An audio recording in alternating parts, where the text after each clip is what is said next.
অভিনন্দন জানাই। President guard regiment PGR এর ৫১তম প্রতিষ্ঠা বার্ষিকীতে প্রধান অতিথি হিসেবে অংশগ্রহণ করেন প্রধানমন্ত্রী তারেক রহমান।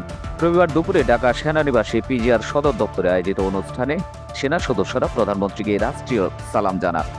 অনুষ্ঠানে প্রধান অতিথির বক্তব্যের শুরুতেই পিজিআর এর সকল সদস্যদের অভিনন্দন জানান প্রধানমন্ত্রী। প্রেসিডেন্ট গার্ড রেজিমেন্ট পিজিআর এর ৫১তম প্রতিষ্ঠা বার্ষিকীর এই দিনে আমি পিজিআর এর সকল সাবেক এবং বর্তমান কর্মরত সকল কর্মকর্তা এবং সদস্যদেরকে আন্তরিক অভিনন্দন জানাই। এছাড়া পিজিআর সদস্যদের পেশাগত দায়িত্ব পালনে পরিশ্রম, দক্ষতা, কর্তব্যপরায়ণতা ও ত্যাগেরও প্রশংসা করেন তিনি। পরে দায়িত্বরত সদস্যদের সাথে কুশল বিনিময় করেন এবং ক্রেস্ট প্রদান করেন। অনুষ্ঠানের শুরুতেই প্রধানমন্ত্রী পিজিআর সদর দপ্তর প্রাঙ্গণে একটি স্মারক নিম গাছের চারা রোপণ করেন। এ সময় উপস্থিত ছিলেন সেনাপ্রধান ওয়াকারুজ্জামান, প্রধানমন্ত্রীর প্রতিরক্ষা ও নিরাপত্তা বিষয়ক উপদেষ্টা, মন্ত্রিপরিষদ সচিব, বিমান বাহিনীর প্রধান, প্রধানমন্ত্রীর মুখ্য সচিব, নৌবাহিনীর ঊর্ধ্বতন কর্মকর্তা, সামরিক ও বেসামরিক কর্মকর্তা সহ আমন্ত্রিত অতিথি এবং গণমাধ্যমের প্রতিনিধিরা।